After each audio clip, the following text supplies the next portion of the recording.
Welcome to What a Word is Worth, a space for creative minds to speak about viable ways to heal the world through writing and other inventive mediums. I am your host, Marianela Medrano. I am the founder of Palabra Center, where words are given as medicine. And my guest today is a dear friend, more family than friend in my heart. He is a writer, poet, teacher, editor, writing coach, and a troublemaker, a delicious troublemaker, Christopher Luna.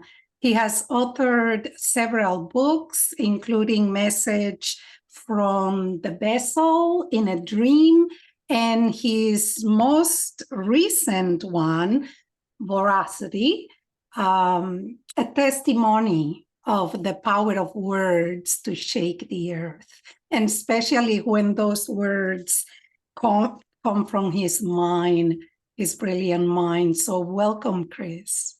Thank you, Marianella. I'm so happy to be here, and so happy that you enjoyed this book, which is a very personal book for me. But I guess we can talk about how it came to be. But yeah, it was intentionally personal and candid. That was sort of what we were after. Absolutely, and you got that. And the beauty of doing the personal and the candid is that then you touch other people's experiences, because we are all humans and all traveling in the same boat. And that's the beauty. But we'll talk more about that. Before we go into the book, though, one of the aims of this podcast is to highlight the power of words to transform and to bring about healing at the individual and the collective levels. Is there a particular time in your life when you purposely use the healing ointment of words that you want to highlight? And maybe that's where the book, this particular book, will come out. But I do feel like I can talk about those two things at the same time. The book came in this kind of situation that writers dream about, where I was solicited by the press, like a lot of poetry presses. Lightship Press is two people, Igor Brezhnev and Sam Preminger, and they came to me and asked for a book. And when I asked Igor what he might be looking for, he said that I could do whatever I want, which is also a poet's dream, but that he wanted to have some kind of a theme. So I just went with what I was obsessed with at the time, and I'm still obsessed with, which is, the idea of autobiography and memoir in poetry and persona, and how close we can actually get to being ourselves on the page and in poems, and how far away we are from that too. So I lead workshops in poetry and memoir, and poetry is really my passion. So when I sort of fell into leading memoir workshops also, it really affirmed something I believe, which is that all of the writing genres overlap. Absolutely. And that the labels are really only useful once you have something between the pages of a book and a librarian or a bookseller needs to know where to put it. Up until that point, it's all writing, and certainly for the writer, it feels that way, I think, often. So I try to get my students to set aside for a moment the label you're going to put on something.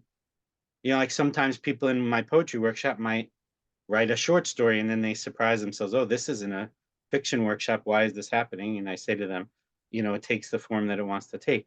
So because I was doing these two kinds of workshops and thinking about how there's this assumption in poetry that all of the work is autobiographical, especially if it uses the pronoun I, it made me think about all these issues. And the person that made me want to be a poet is Allen Ginsberg. And one of the things that he said was, candor ends paranoia. And I found that to be true. And I found it to be one of those things that we get as gifts from the poets that we love, where it's something that makes the poetry better, but it can also make your life better. So I thought to myself, what's the thing that makes me uncomfortable? What's the thing that I struggle with and feel uncomfortable sharing about? and I thought, and it had to do with my weight and with my relationship with food and my body image and so forth. So not every single poem in the book, but a fair amount of the poems in the book are as close as I've been able to get at this point to being as honest as I can. Yeah. And then in a very sort of meta way, the book is also about masks and persona, and how even when we are trying to be as candid as possible, it's still a made thing, like Robert Duncan said. So it's like one step removed from the self. You're still, I feel like even in a autobiographical poem where you're trying so hard to be as honest as possible and open as possible, it's still one step removed. But then there's the idea with masks that I think different cultures have used masks because you can speak uh, you can speak the truth more openly and freely with the mask on. So it's very complicated for me, and I'm not saying that the book completely succeeds in what I was trying to do, but that's how I sort of decided what kinds of pieces I wanted to include. Was where are the pieces where either I'm just being as candid as I can possibly imagine, or where or where we're discussing that idea of persona and reality and autobiography and those kinds of things as a way to kind of show myself and my students that I'm willing to do what I'm always asking them to do, Right, to go to that right. uncomfortable place. It's very self-interested in a way. You encourage writers to write about what makes them uncomfortable because that's where the best material comes from. But to talk about the healing, which I know that your podcast is at least partly about, for me, the healing comes in getting the thing off your chest. So you're literally getting it outside of your body and onto a piece of paper. Then the issue of whether you share it with anyone else on the planet is a separate issue. However, if you do share it with anyone else or lots of people, that's an act of generosity that that can help them. It could be a step in their healing process. So there's at least two layers of healing that are going on in my mind when someone is being candid in this way, or the potential for healing, through the writer being open, and then whatever connection or identification the reader or listener might have with this person's willingness. And sometimes what poets are doing is articulating pain and suffering and ideas and feelings that there are others who feel this but don't have the facility with the language to do that. So it's kind of like you're bearing witness, you're articulating things that others would like to say or are thinking right now, but they're just that they don't have that same ability that a writer or a poet might have to put into words. Absolutely. And not that we sit down with that purpose, right, to create the healing in others, but I agree with you that the outcome might be that we put words to what other people might struggle to put words into. My friend John Fax says that what the poet does is to distill the emotions down onto the page. And yeah, I agree. Your poem, do you have your book with you? I do. I would love to hear Our Existential Dread read in your voice, because I think it truly speaks to what you were saying. There are universal themes here that are spoken from your personal filter, but that can really touch universally. Okay, I'm happy to do that. And I'm glad that Yeah. the poem meant something to you. Our existential dread. I can be overcome with fear without warning. Suddenly attached to this earthly form I persist in abusing. I feel like I'm dying. We're all dying. This visceral response to minor discomforts begs the question: if you love this life so dearly that the thought of losing it terrifies, why won't you make better choices? Why do you continue to treat your body so poorly? One might start to think that the wounded child inside looks forward to dying. Tell him to shush. Show him how to end his suffering this very moment. It begins with a breath. Beautiful and so true. And one of the things that I do is I teach mindfulness meditation, and the question of why do we do what we do, or why, if we know something, why do it comes up often. And invariably, my answer is because we're human.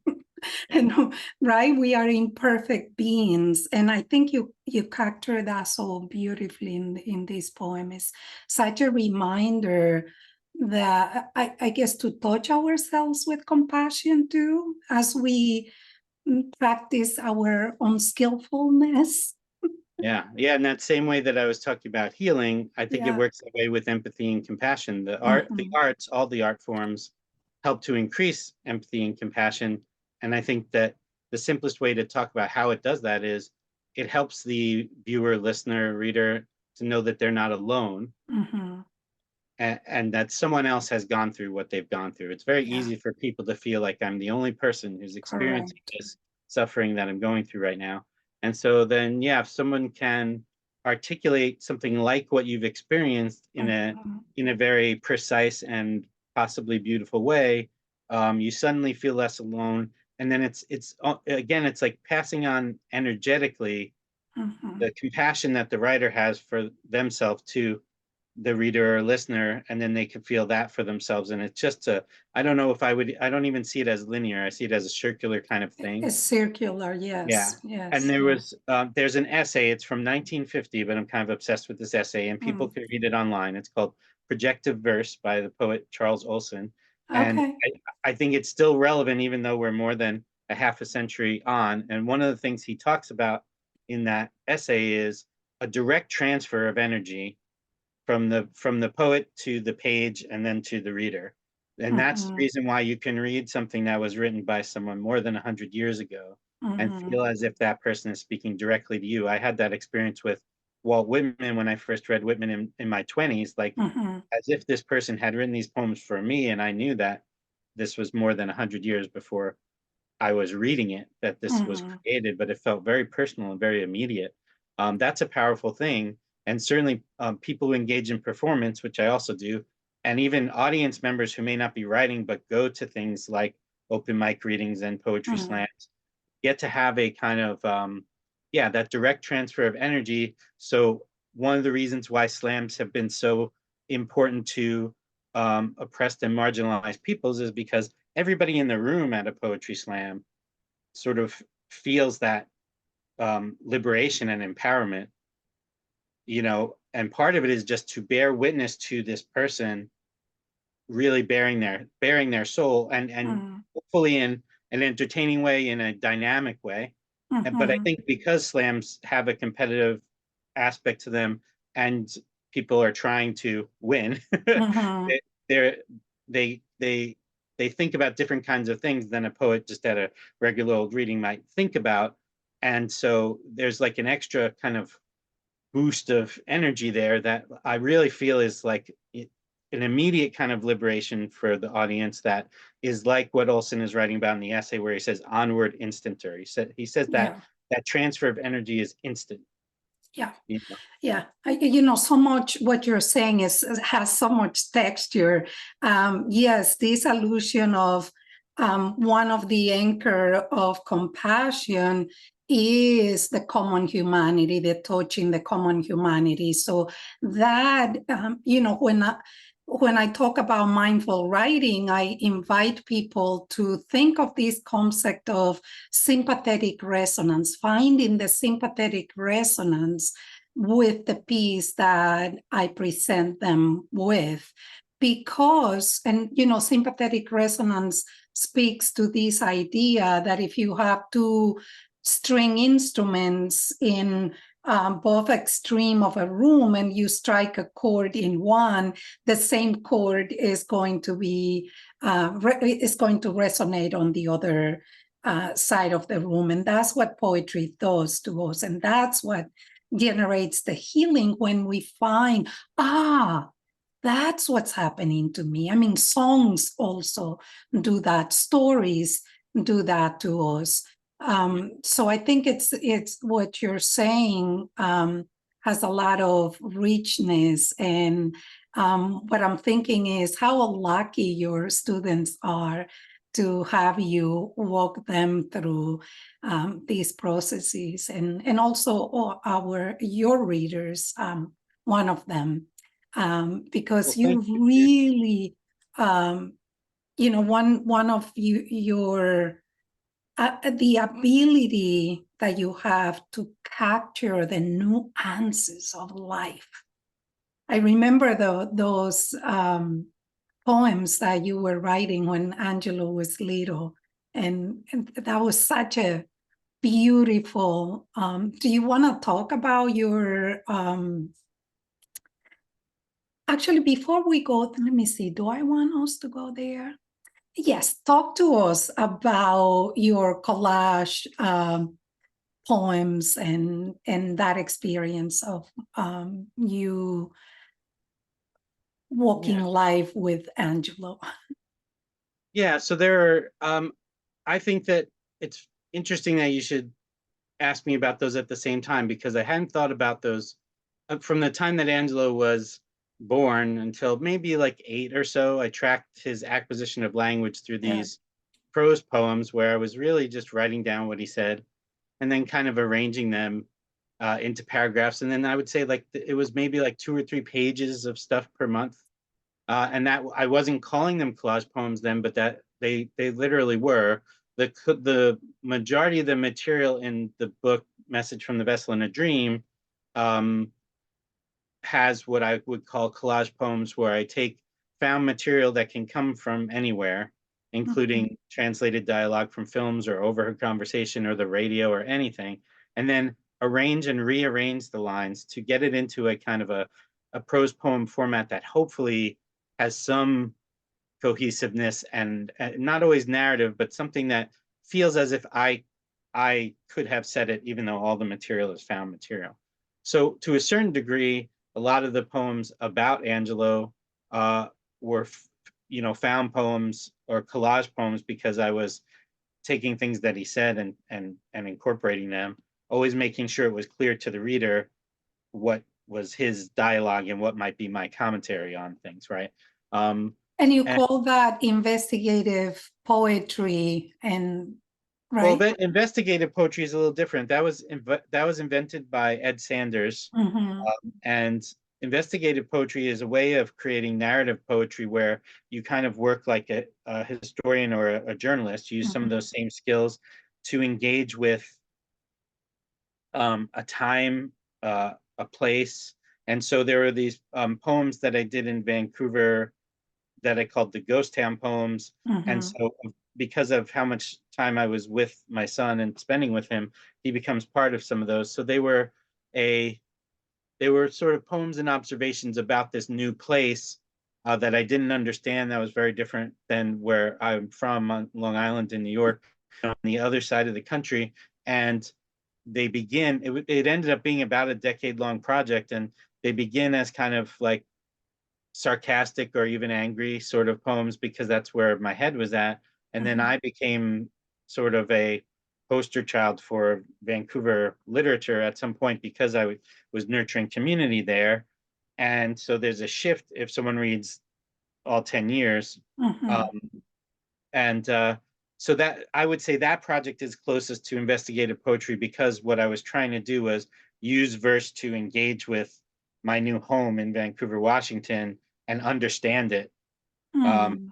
and I didn't always understand it, but I was trying very hard. I don't know that the poems about Angelo are exactly investigative poems. With those, they came in a more sort of organic fashion, Mm. through just hanging out with my son and thinking So about the things, difference you're making is the investigative poetry is more purpose oriented, and the ones with Angelo, they were more organically, spontaneously. Yeah, they're more experiential. Some of the examples of investigative poems that Ed Sanders created were biographies of Allen Ginsberg, who he was Mhm, personal friends with, and Anton mhm, Chekhov. And then mhm. he did a very ambitious thing, which was called America, A History in Verse, which started out Right. as physical books. And then I think as he got closer to the end of the 20th century, because that's what he gave himself as a project, basically was Mhm, a history of verse of the 20th century.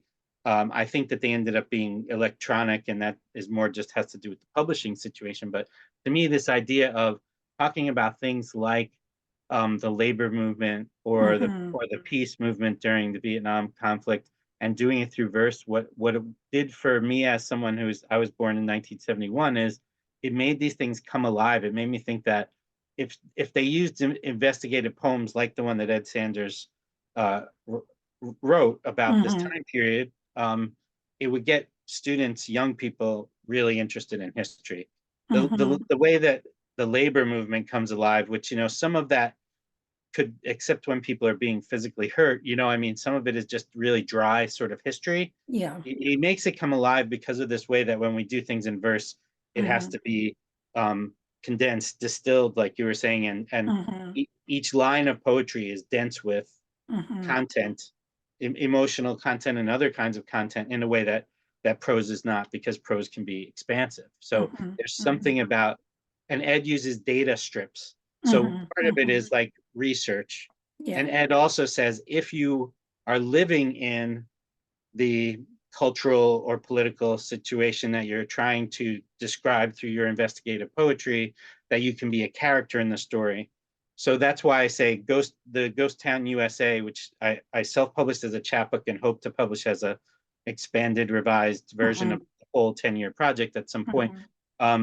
That's the closest thing to an investigative poem that I've done, because it does have personal anecdotes and encounter things that I experienced with my son and with my wife and other people in the community.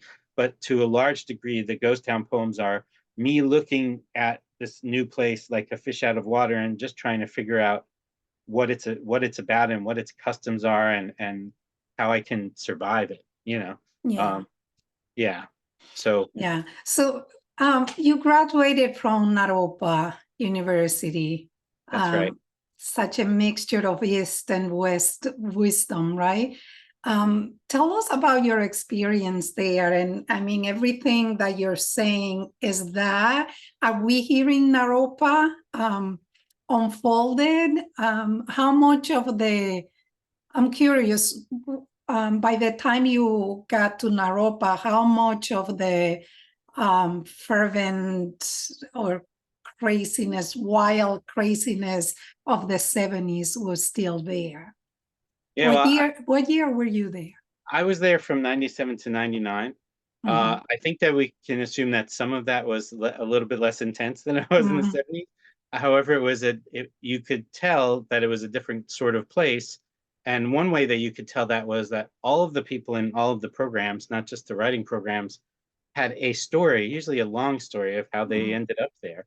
It's not the kind of thing that you look through college catalogs and in a sort of casually, oh, this looks good. That's not how people end up there. Some kind of piece of their life journey draws them there.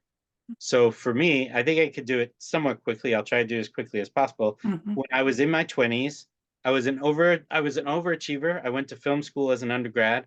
I got kicked out of film school in the middle of my junior year. It was basically the first time I had ever failed at anything.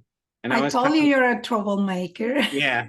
Well, I don't know if I was making trouble. I think to some degree I was not quite ready to be in this film program. Most of the people in it I went straight from high school, and most of them were in their mid-20s. And at that point, that's a really big difference developmentally, I think. But anyway, so I was feeling sorry for myself. I was feeling like I didn't know what to do with my life or what I wanted to do with it. I mean, I knew that I was a writer because I had been that since I was 11, but I felt like Dustin Hoffman in The Graduate, that scene where he's floating in the pool and he just wants to stay there floating. And then in the same summer, I read Walt Whitman's Leaves of Grass and Allen Ginsberg's collected poems, which at that point he was still alive, and it brought it from the beginning of his career up to 1987. And in the back of the collected poems, he has a glossary. He doesn't define everything. For example, he doesn't tell you who Richard Nixon is. He assumes you can figure that out on your own. But one of the things that was in the glossary was a very quick description of of the Jack Kerouac School of Disembodied Poetics, which he had started in 74 at Naropa with Diane DePrima and Anne Waldman and their Tibetan guru, Chogyam Trungpa Rinpoche. So I go out in 94 for a week-long tribute to Ginsberg to Boulder, Colorado, while he is still around. And basically it was like spending a week with all these people that I had been reading. Almost all of them were there, except for maybe Burroughs. Burroughs was not there, but almost Mhm. everybody else that was sort of on my shelf and that were inspiring me, people like Lawrence Ferlinghetti and Corso and DePrima and people like that. And then I met people there that I didn't know about who became Mhm. significant. And Ed Sanders is one of those. Miguel Algarin from the Eureka Poets Mhm. Cafe was there that Mhm. summer. I met Dave Dellinger, was one of the Chicago Seven, and I really didn't know who he was when I first saw him. I had to learn that and Mhm. then talk to him. So that 1 week in 94 changed my life, even if I had not gone back as a student. And it took me until 97 to be there as a student. And I arrived just after Alan had died. But his spirit is still very much alive. And because Anne Waldman is so involved in what's happening there, and Right. they started it together, having Anne as a teacher, she was probably the person that had the most influence on me while I was a student there. And she's an incredible person and poet, and that was very influential. But I also got to meet and study with Ed Sanders during the summer writing program, where if you're a graduate student, which I was, um, you have to do 2 summer writing programs, and that's when the visiting writers come in, is during those 4 weeks in the summer. You get a chance to really meet and study with a lot of different kinds of people and be influenced by them. Both of the summers that I did for my degree, I took at least one class with Ed Sanders when I could, when that was available to me. And I think one of them had to do with investigative poetry, and the other one had to do with putting together a small town newspaper, which he had done in Woodstock, New York, where he Mhm. lives.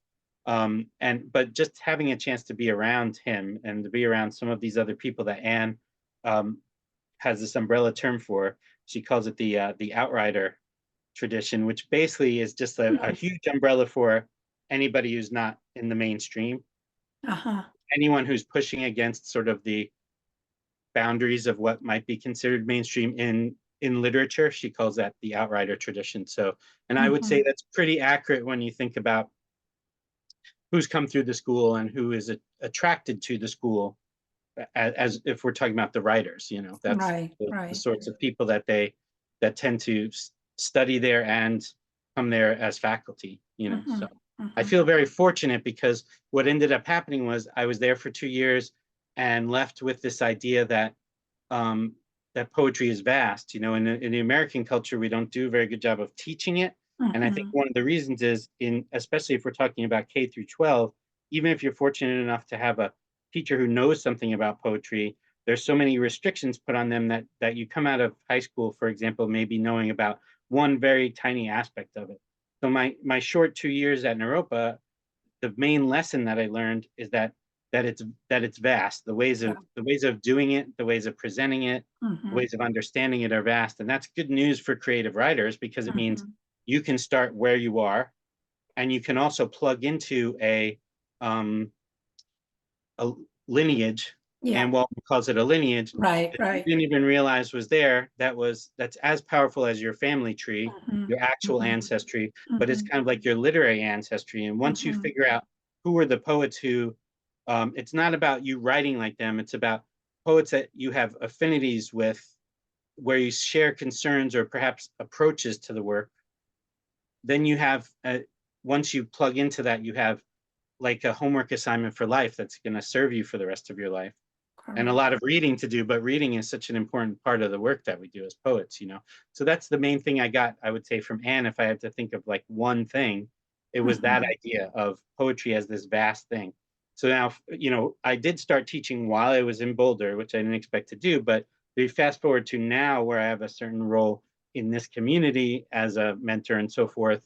That's the main thing I'm trying to get across to people, is that your strength is that there's only one of you.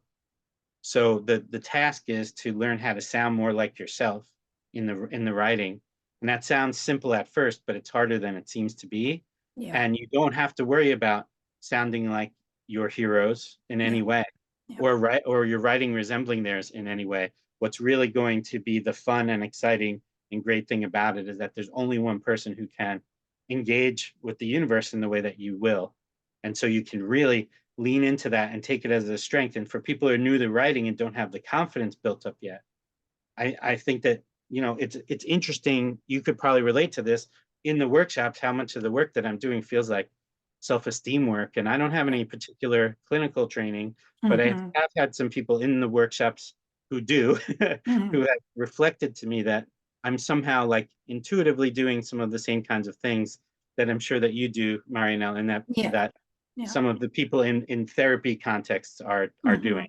Mhm, mhm, And maybe because I don't have, I don't know, years of book learning and clinical training in that particular area, maybe that allows me to somehow lean into my own hypersensitivity, that sensitivity that artists have, that creative an people intuition, have. Yeah, perhaps. and Yeah. just make decisions in the moment. And those Mhm, decisions are about what we call holding the space. Those decisions are about how to take care of these people at the table, because mhm, every time even the most confident writer, mhm, performer mhm, mhm. shares something, they're making themselves vulnerable.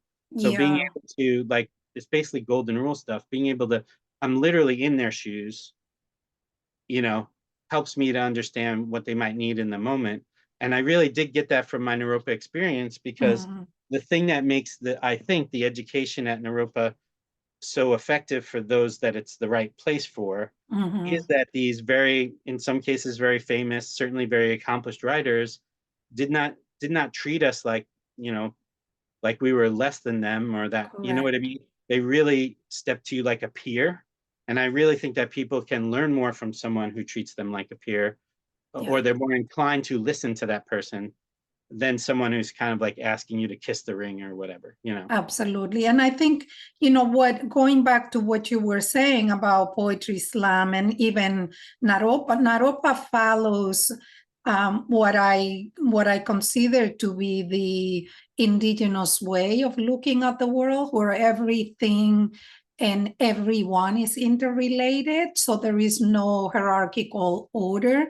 And also, this idea of looking back at history and kind of drawing lines, but embodying those lines. And that's where the memorizing things from the body comes, which is what poetry slam does, right? Like, you have to internalize, you have to embody the words. And if you think about what sustains the world, the great wisdom of the world has been passed down orally.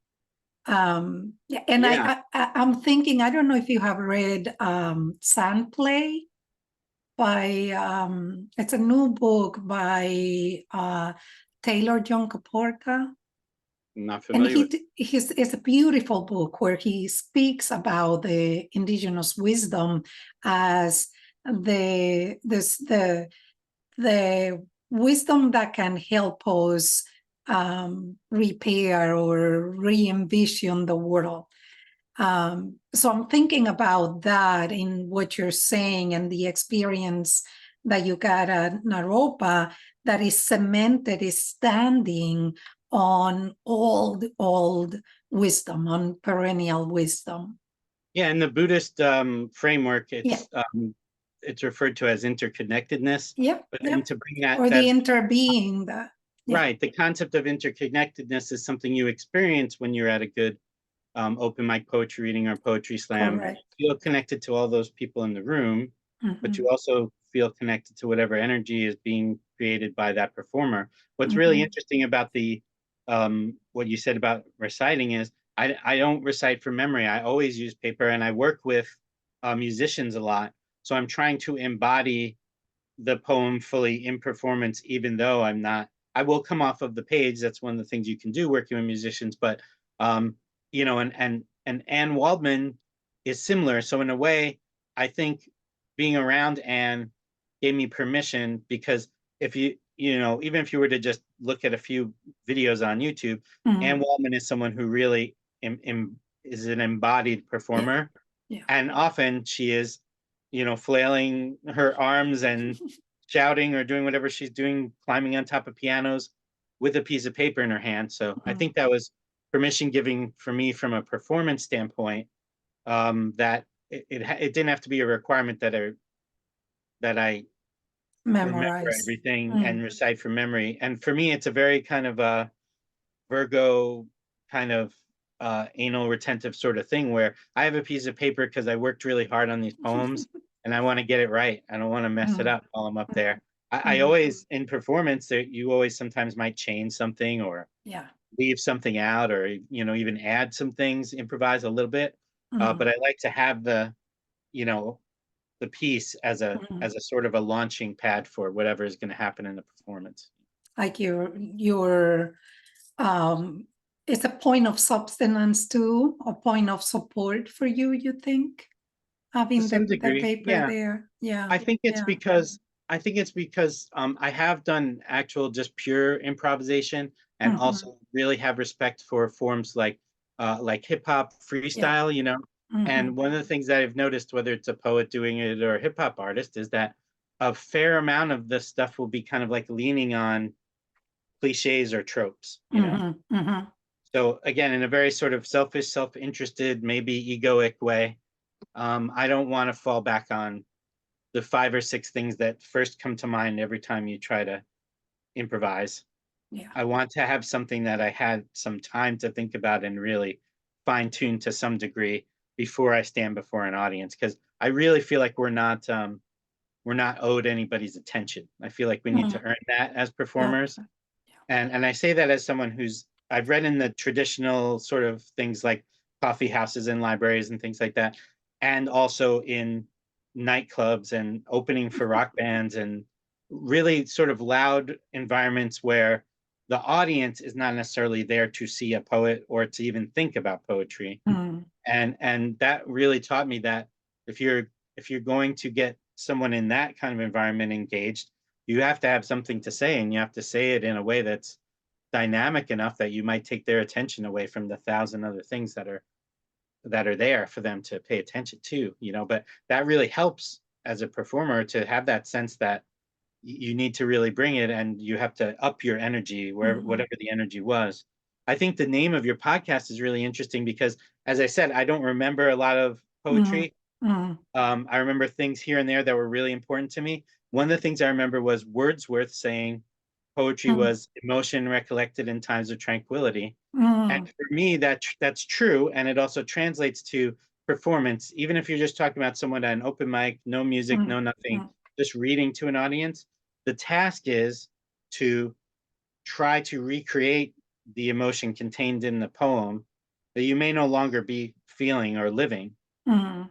in the moment of reading it to the audience. Because if you can't do that, then it may be, a sort of dry, monotone, boring presentation, Yeah. and Yeah. it's a good thing that we don't stay in these things, that something that maybe, especially if something came out of some kind of trauma or pain, Mm. that you got through it, and that to some degree you used writing to get through it. Yeah. But if you're going to share it now with an audience, it just like a jazz singer interpreting a song, Mm. Mm. you have to sing it as if it's your life experience and it's happening to you now, like at Yeah. this You moment. have to embody it.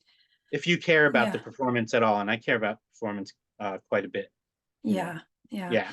And you know what I'm thinking? I mean, you're talking here, and there are so many questions percolating in my mind that I'm trying a hard time, like fine tuning here. Okay, one, but you mentioned the ego before, but one of the things that I admired about you is that you just don't stay as the poet who's just contemplating and spreading his work, but you're very generous with other poets, and you create communities. And even what you were saying about you have to earn the attention of the audience, which is a way to reverence the audience. And that is bringing me to, you serve as a poet laureate of Clark County in Washington for Yeah, six years, I did that for 5 years. 5 years. Yeah. So what was your experience in doing that, and what did that add to your repertoire? Well, it's hard to talk about that As a without right. talking about ego in the sense that there Yeah. wasn't a poet laureate position. They created the position to kind of acknowledge the work I'd been doing in the community for, I think it was probably about a decade at that point or so, something Mhm. like that. And so that there was an honor in that. Mhm. But because, and for laureates at all levels, from the US laureate down to like a town or state laureate, what's really great about that position is they are simply, they're putting a title in front of your name that allows you to continue doing what you were already doing and to create some new stuff, because the title, causes people to be inclined to say yes to you if you have some kind of Mhm. brilliant idea for a project, or if you need some money to make something cool happen in the community. So that's the really wonderful thing about it is, that and to my understanding, it's this way even with the US Poet Laureate. You are kind of given a license to create some more stuff and Mhm. try to go further or do more. In my case, I started a Poets in the Schools program, which, for various reasons, it's not active currently, but it was very active during those 5 years. And it wasn't just me going into the schools because I could do that anyway. It was me Mhm. kind of assembling a small team of, teaching writers who wanted to go into schools and talk to students about poetry. And so I'm very proud about that. I think that that the social part of it, you know, I think on occasion people are named laureates who are not correct for it temperamentally, but I think I probably was, because a laureate is basically an ambassador for Mhm. poetry.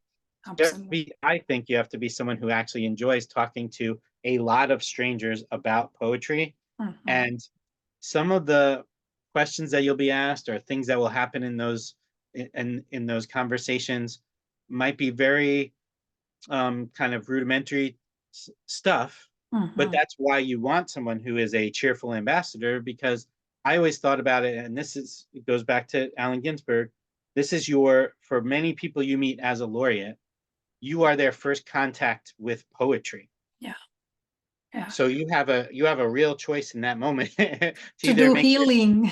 right, to either make this a good memory for them that they will always associate with poetry, or that they'll always associate poetry with this person who is a jerk or was arrogant or whatever. Right.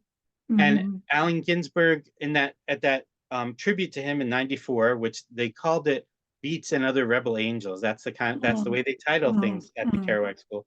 Um, I got to talk to him.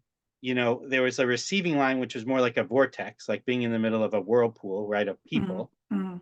And when I finally got to speak to him, I really understood the connection between the Buddhist practice and the community stuff that he embodied so well. Because Mhm. as soon as it was my turn, it was like all of those other people Yeah. disappeared. They were not Right. there. We could both feel them there. They're physically crowding around you. He Mhm. focused on me, and so then many years later, I didn't know when I was talking to Ginsberg that I would ever be in that role in Mhm. that sense. Mhm. It Mhm. helped me to take a deep breath and be um, human, and be patient and kind, even in those moments where, as a lawyer, you can kind of feel like people are coming at you who don't really even really know why they're talking to you or have Right. anything in particular to say. Again, that's like a real moment that could go either way. It could go really well or really poorly quickly. And it's a good time to take a deep breath and remember that it's a great privilege to be in that role of representing poetry for a community. I mean, Yeah. it's a great responsibility, but also so much fun. And Mhm. while I was doing that, because of the open mic that I've been hosting Mhm. since 2004, uh, Mhm. I also hosted and got to meet many of the state laureates who would come through, and we'd try to get them to read in the series if it lined up with their schedule. And what I could say about our Washington State poet laureates in particular is they're Mhm. all very different from each other, which is what you would expect, but all had that temperament that I was talking about of Mhm. being able to focus their attention, having a real passion and love for the form, for Mhm. poetry, and Mhm. being willing to talk to people who are all along the spectrum in terms of their knowledge of poetry Right. about it at a moment's notice. Yeah. And sometimes you're answering the same questions or the same kinds of questions, And that's not the end of the world. It's just that's the part that can make it personally challenging, is those what might be more, I don't know, superficial interactions, and they're really only superficial because you're in a social setting. I mean, not because Yeah. the person is Right. superficial. It's Correct. because you don't have a lot of time and they don't have a lot of time, but they might be asking you about something that's like, whatever, a 3-hour conversation, you know? So how do you do that with kindness and patience and compassion, and be in your role and do it well? And, but I guess being re-upped a few times and then doing it for 5 years, I had a lot of practice, but I also feel like I had the practice of those years before that, because the reason that Ghost Town Poetry is lasted as long as it has, it's going to be 20 years this coming 20 November, years. Wow. is because we managed to make it a place where it's a safe space for a person, whether they're new to it or they're a ham like me, to be to share their work and know that they're just going to receive love and good energy from that audience. And I've been waiting for almost 20 years for it to go the other way, or for someone to try to come in and disrupt that. And it turns out that I don't like rules. I don't make speeches. We don't read disclaimers at my reading. It's been simply like modeling a certain way of approaching things, or a certain kind of behavior, but that I really believe in personal freedom. So if the people in the audiences over the 20 years didn't agree at some level, or weren't at least willing to entertain the possibility that this is the correct way to do it, or a good way to do it, for us all to really love and support each other, and that's an important part of just being a good audience, right? Then we might have had all kinds of problems because of the problems that humans cause, So beautiful what you're We've been saying. very fortunate that I can say to a Yeah. newcomer, you're going to have a good time tonight.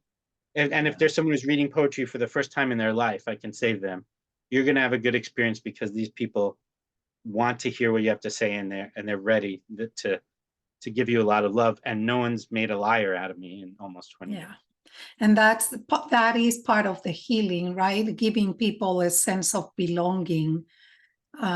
It's one of the main ingredients in collective healing, when we create spaces where people feel that they belong.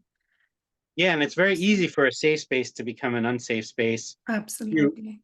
very quickly through someone's behavior or speech. Yes. Yeah. And it's very fortunate that I haven't had to deal with that in any kind of major way. Anything, the biggest problem that's happened over the 20 years is like people who read a little bit too long as an open mic reader. And of course, I'm not going to call them out during the reading, but after reading, I might have to speak to people. But I've had to speak to like less than a handful of people in that almost 20 years. And it's usually somebody who doesn't realize that they're doing it. In most cases, it's not someone who's trying to hijack. It's not a conscious. Yeah. If I could, I'd like to share one very quick story about the open mic that'll help illustrate what we're talking about. Yeah, I was gonna say, because that we are getting to the end, and I was gonna say, is there something that you feel pressed to share? So yes, go ahead. This is probably in that category. So we've always been all ages and uncensored since before we had a name for the series. And so it's been really great that the age range has been something from, like, I think the youngest person who read that where we knew their age was 4, and the oldest was in their 90s, so we really have kept to that. And so we had some teenagers, some high school age young women who came. I'd never met them before. It was their first time at the reading.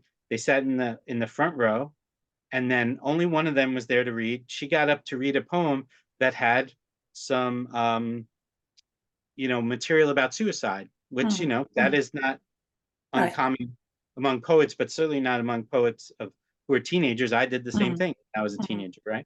But what happened that was beautiful and special was when she got up, her 2 friends got up and stood on either side of her and embraced her while she read the poem. So And I mean, that's the kind of thing that if I asked people to do it, it wouldn't happen. No. I could never make something like that happen. Every month I have the opportunity to, it's kind of like my role is to, kind of like pour the water on the grass, but then it's a different, beautiful flower every month. It's so different every time too. It's not the same. Yeah. Beautiful. So I just wanted to share that with you. Yeah, beautiful. And I'm so glad. As always, I feel like I can speak with you for hours and hours.